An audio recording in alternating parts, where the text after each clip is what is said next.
Hello guys, this is Vriss, and today we are doing community event Town in Need advanced mode, and I'm going to show you a very simple way and budget deck how to beat them up in defense mode.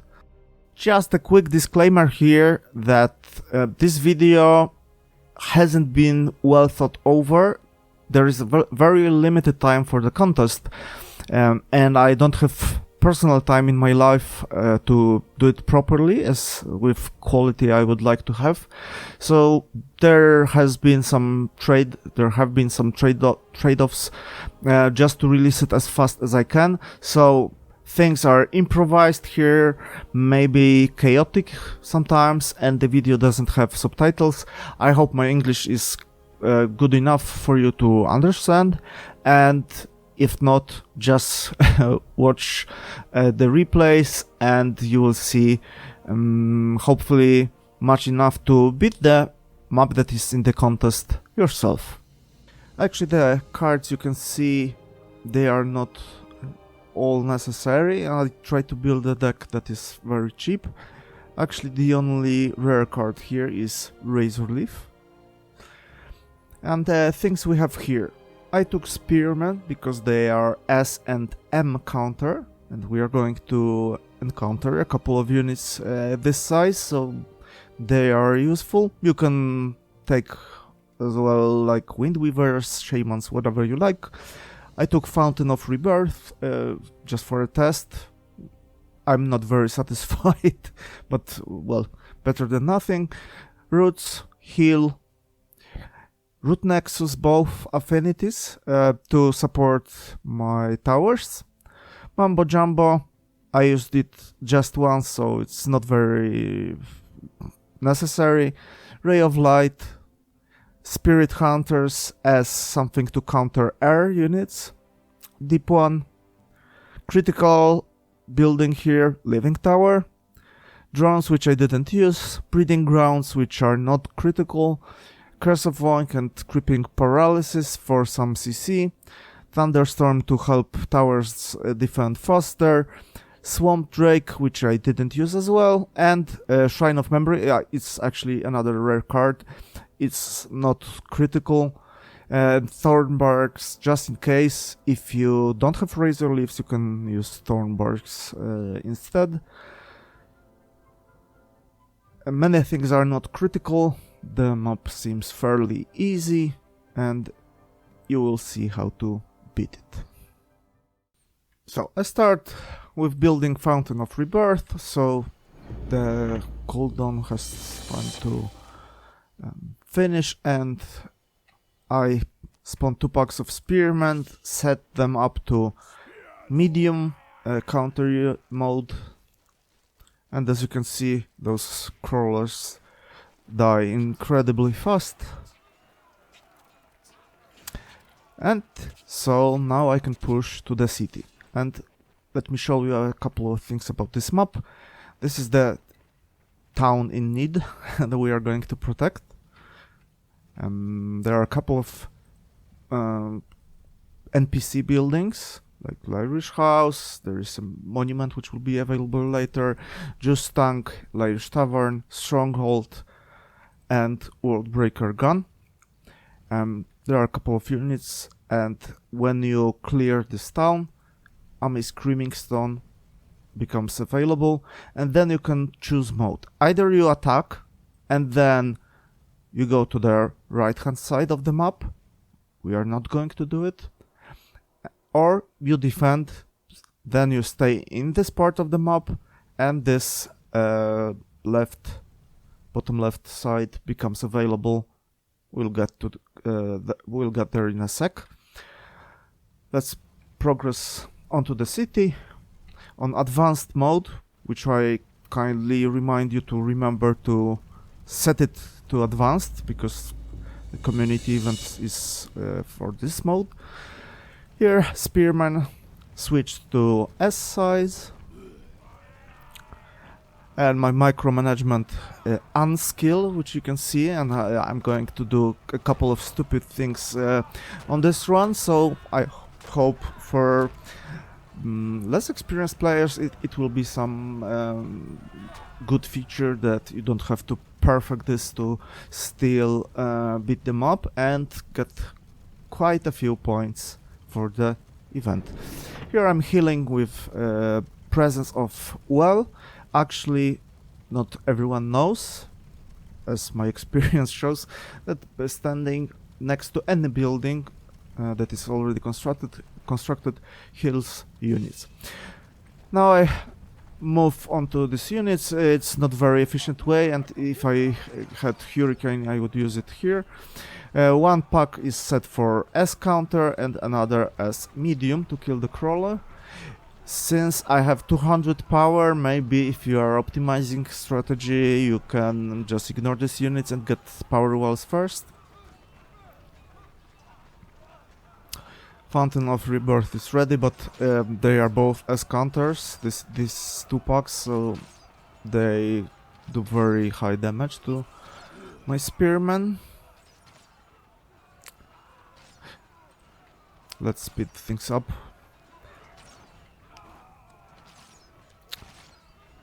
I'm trying to heal a little bit, and let's see which team wins. Huh? It's mine. And I'm progressing to nature tier 2.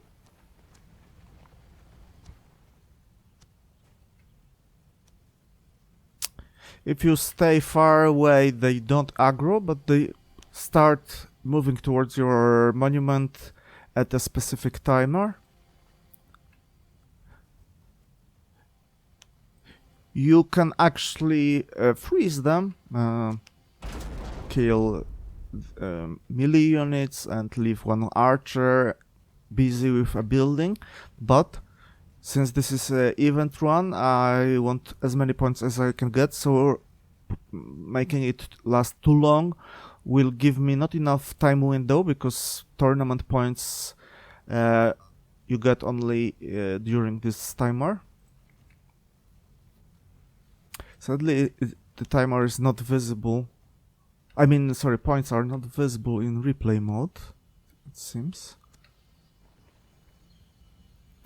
I disposed of my spearman, now I got breeding grounds.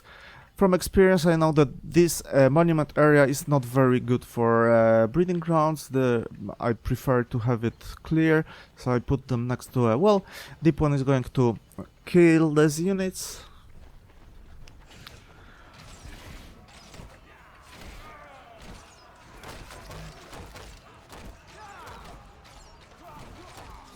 So I used Oink instead of heal because Oink is cheaper and I have Fountain of Rebirth ticking. I don't need health on Deep One right now. It is critical to get fortification wall before waves come, so that's why there are some lore-wise things happening right now. Outcries, I recommend you read them. And this is perfect time to set up defenses. I use 2 root nexus buildings in range of towers. Actually, I do not recommend putting living tower right next to a stronghold, which is my mistake here.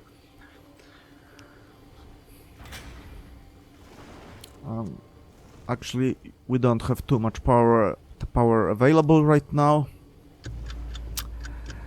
And so the timer started to choose between attack and defense mode, and I'm waiting as long as I can, so I have more time to set up my defense and the base.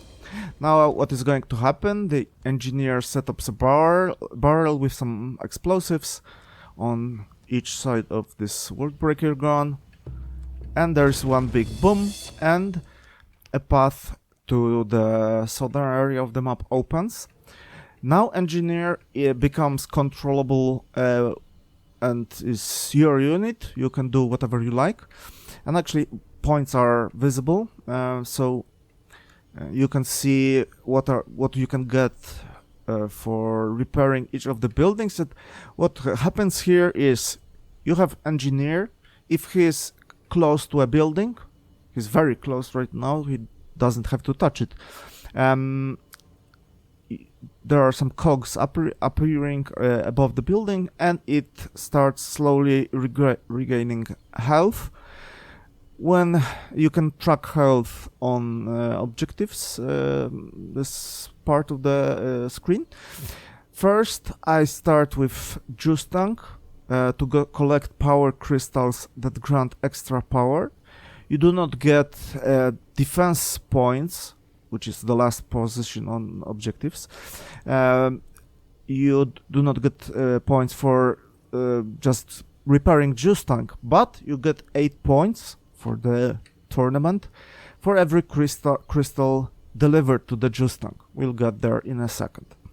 You get things for points for repairing Lyrish Tavern and the rest of the buildings. They are now, you can see the health bar right now.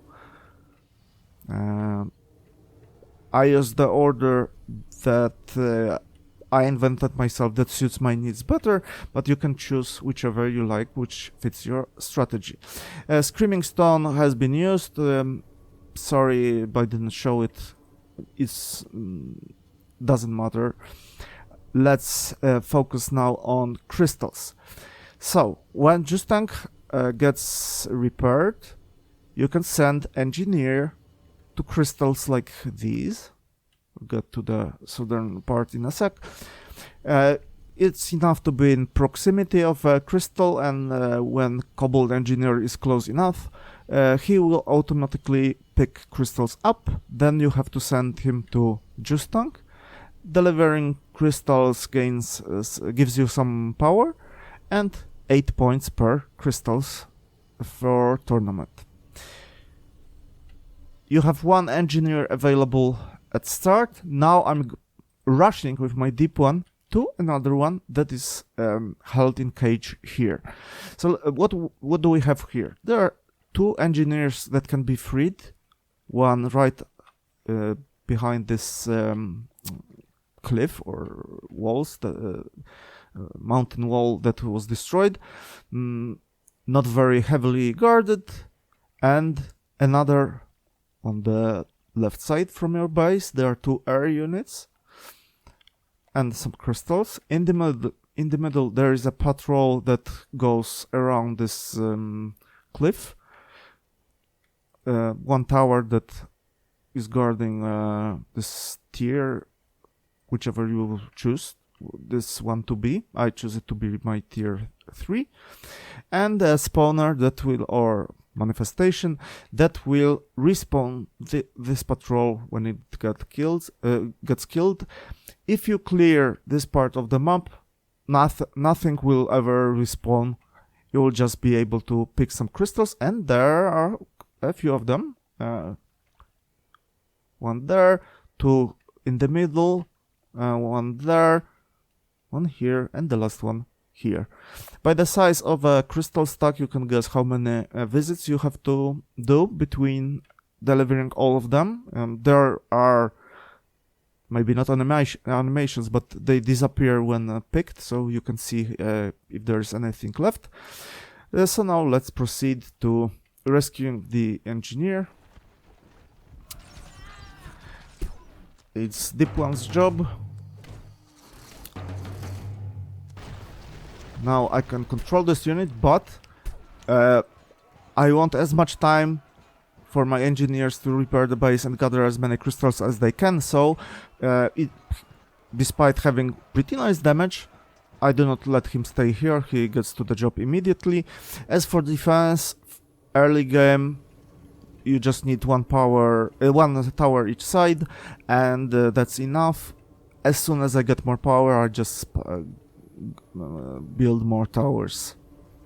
I don't need anything else. Now, engineer gets close enough to the crystal, and you can see a little blue glow, or white glow, hard to say.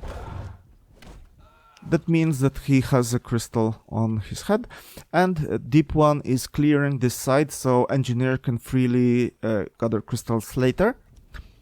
Since Juice Tank has been repaired, you can see a knock knock sound, so I move him to Irish Tavern that will spawn some archer units which will help defend the wall. Now Juice Tank has been repaired.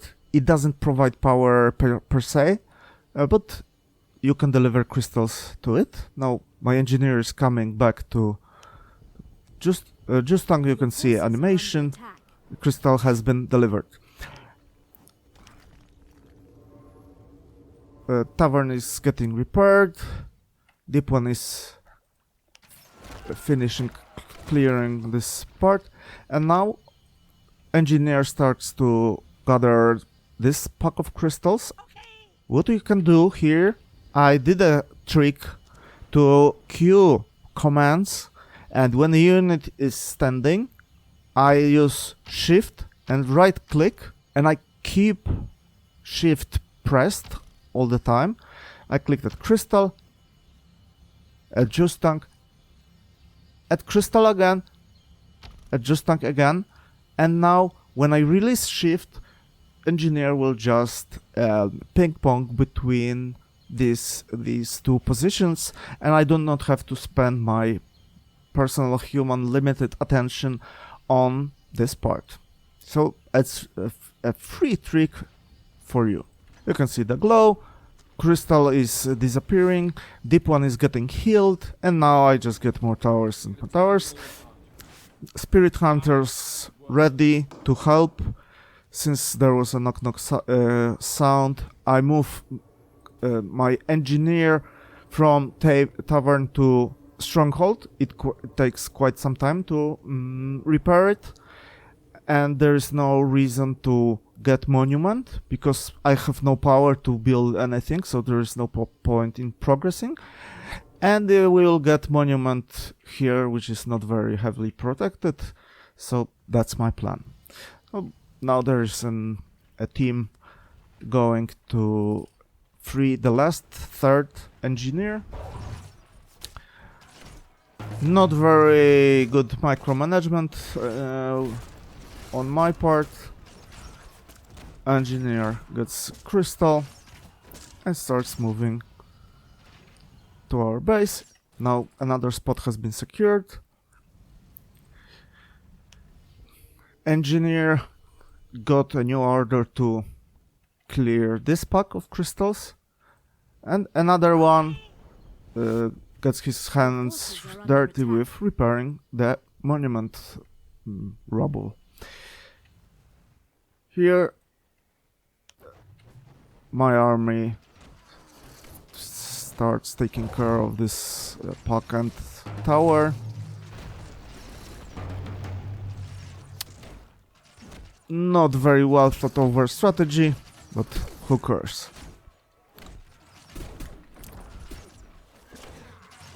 Let's see what's happening in the base. Oh, monument halfway done. Stronghold a little over halfway. I have 4 towers now, 3 in the top, and defenders, they keep getting knocked off the wall because of various unit abilities. I keep forgetting to repair the wall. It's not fortunate that I'm showing that I am repairing it right now, but even if you forget it, the defense, this kind of defense is really all you need to defend. Calculated, getting tier 3 right now, and I want to get rid of the spawner so the bottom left side becomes free and safe for the rest of the map duration.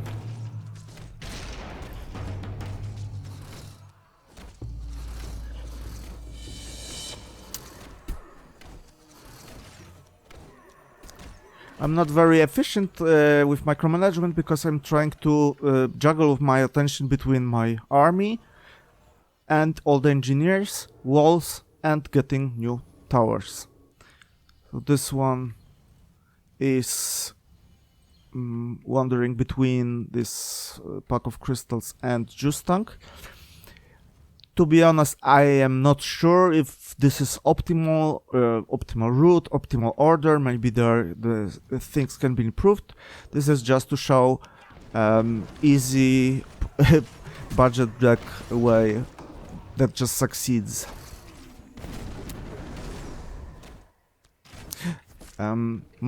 Monument has been repaired, and now I send my engineer to Worldbreaker gun. You have two spots, one on the left and one on the right from the gun, and actually the gun is upgrade 2, and nothing will come here, so you have to repair it fast enough to switch it into cannonball, sorry, not cannonball, snowball, heavy snowball mode. On advanced difficulty it's not really necessary, it's just for points. And Worldbreaker gun, as you can see, H letter objective here has the most points to get repaired, fully repaired. Now I actually kill this last creep because the patrol route causes it to aggro my monument. Okay, I don't need army anymore. Shrine of Memory.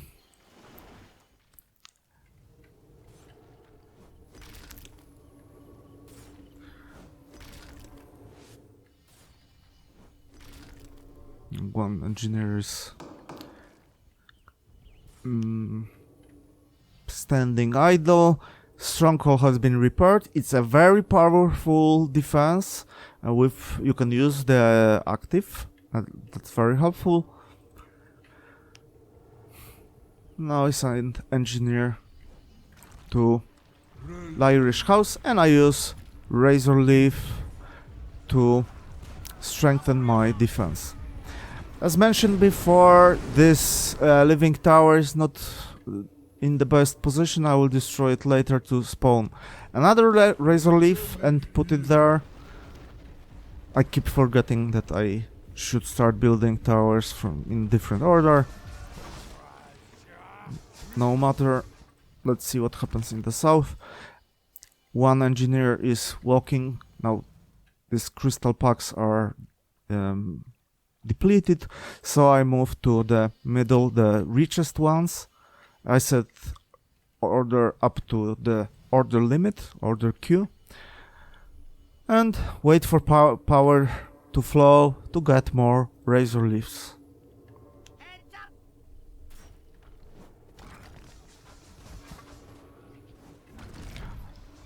And now the most stupid thing you could imagine me do, I'm sending Razor Leaf to stand next or on top of this one, and I block my path with Living Tower, and when I want to cancel this Living Tower, I accidentally kill Razor Leaf, so very much GG.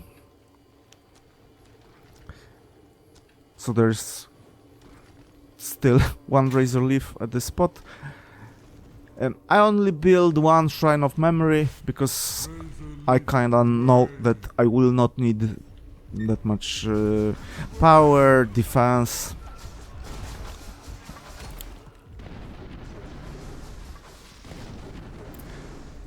So I repeat the same mistake again. Oh, actually not. There are two Razor Leaves at the moment. I repeat it on the bottom. Now I'm out of charges for Razor Leaves, so I'm waiting for another one to have both above and below the stronghold.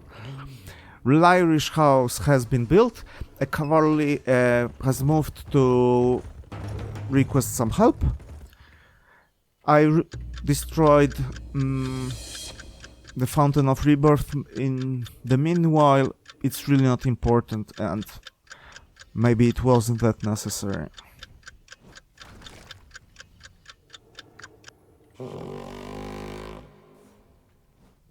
Okay, the reinforcements are coming. Mostly, or half of the army is just melee. I don't find much use in this. They are more useful on export mode, which I recommend you to try. It's quite a challenge and it's fun. Engineer keeps gathering points for the tournament. And 2 are busy repairing Worldbreaker gun. There is 1 minute left for any points to be gathered for the tournament. And as I know map mechanics, there is a specific number of twilight waves, and even if you delay the map start somehow, this specific number of waves has to come. For the tournament, time is needed to gather as many crystals as possible and to finish repairing all the buildings that what you want to repair. I'm about to finish repairing Worldbreaker gun and moving battleship to the middle. 30 more seconds. Tuk tuk, and now I gather my engineers and try to get something in remaining seconds, but it's too late. Now I move my attention to this part of the map. Oh, 3 big waves are coming. The middle, the R1 contains Twilight Dragon, which actually broke your stronghold and this battleship abilities.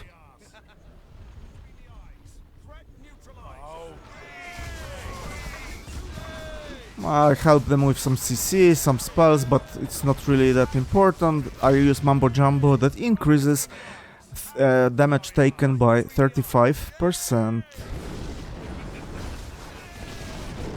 This is the very last wave, and GG. I wish you good luck in the tournament. Not too much luck, so you don't beat me, but much enough that you have fun, and maybe you get Bedrock. That's a new card. Surprise! Actually, I thought I would do attack side as well, so now we are in the forge, staring at my deck. The only rare card I put is Bandit Minefield that costs, at the time of this recording, 175 BFP, so it's affordable.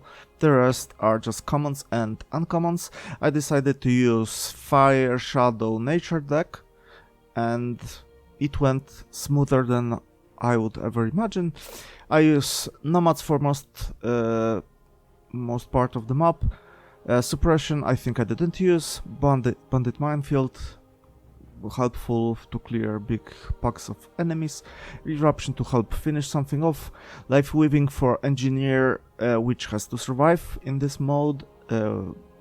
Sometimes important if he gets into trouble. Ravage, same, since I'm on most critical parts, just tier 1 and 2. Without Nature Orb, I use Ravage to heal him. Furnace of Flesh to sometimes get Void back.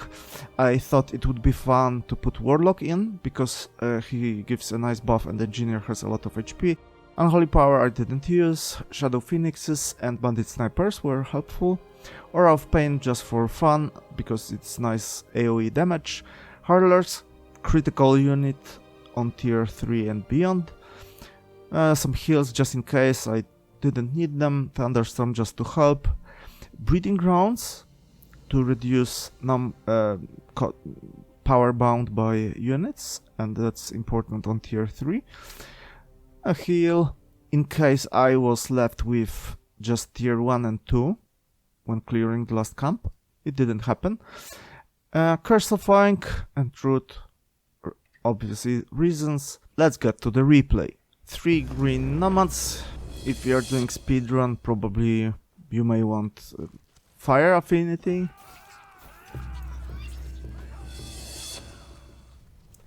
If you want to improve the strategy, I would lure them away to start to build this power, so I can already gather energy, because I have 150, so there's no reason to go beyond 100 when you can get a power wall. That's what happens here. I accidentally aggroed, but no matter. In this mode, if you go into attack, you have all the time in the world. You just have to manage it yourself, because well, it's nothing will happen, but if this timer goes down to 0, you lose the match. Now engineer popped up. I took all power wells. Maybe you don't want them all for speed reasons. Here I go, Shadow Orb. And now the Screaming Stone, if I clicked here, it would activate defense mode. I don't want to do it. I'm going to wait the timer, and this will automatically move me to attack mode. And other way is to push forward. If you get somewhere close to this camp, engineer will start moving and it automatically starts attack mode. I get two snipers, and let's see what's in front of us. What I like to do, I go from the southern part of the map. There is one pack of wells here with two spawners, some S units and two shamans, two creeps on this side. That's where snipers come in. Anti-air, in case you wanted Skyfire Drakes, for example, and then the middle camp that has 3 spawners, some air units, and a lot of S, and let's say brute, a couple of towers, and civilians. The longer it takes, the more get sacrificed. And there is a cave here that engineer will get to and put some explosives down to destroy it. Then there is a camp in the north with monument, that would be tier 4, and one in the south from your middle base that also has monument, and one big spawner and one normal, and a few units. It is up to you to choose which path you go. I'm used to taking this bridge, the bottom one, and let's see what I do. So I have nomads, 2 snipers, and a warlock. Warlock will give nice damage buff for this engineer too, because it has quite some damage.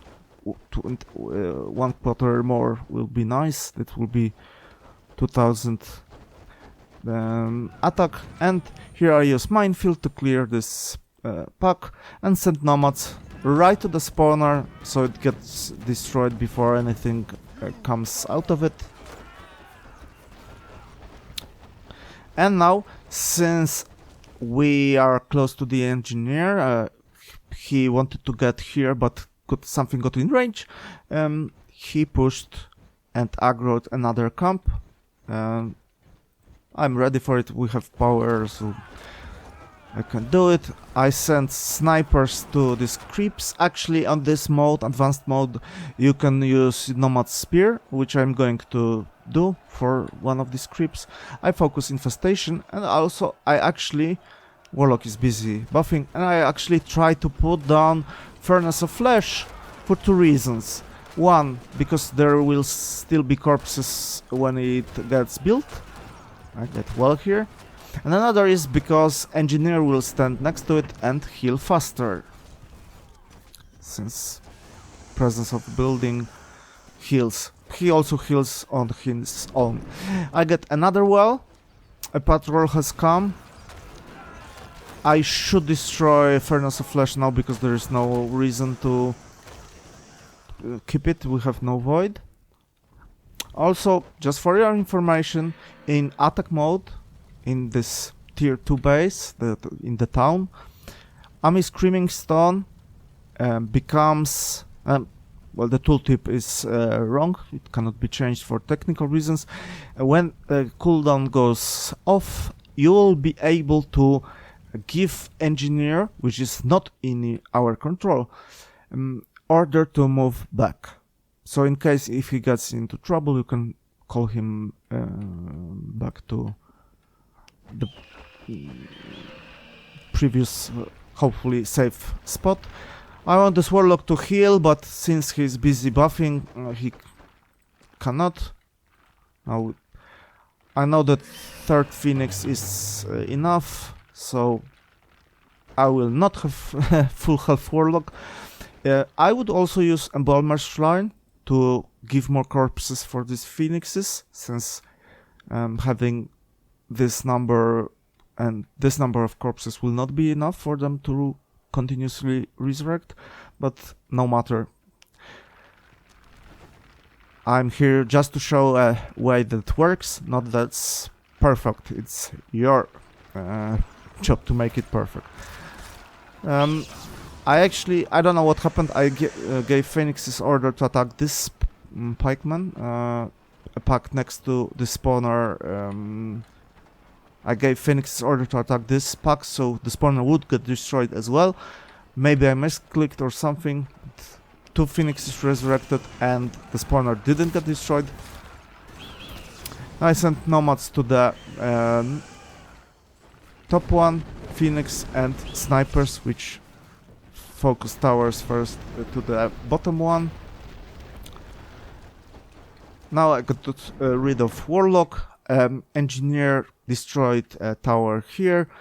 No Ravage, no Life Weaving was necessary. And now I get Furnace of Flesh because we are expecting visitors. That's a patrol. One cave has been destroyed. And now I use this pack and minefield to get Void back.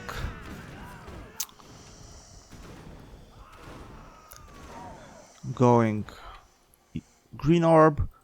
I could destroy Furnace of Flesh right now. Engineer is healing on his own. We are actually having quite a decent time. Breeding grounds. There will be not much time to recycle void power after using it for the bottom camp, which I start with.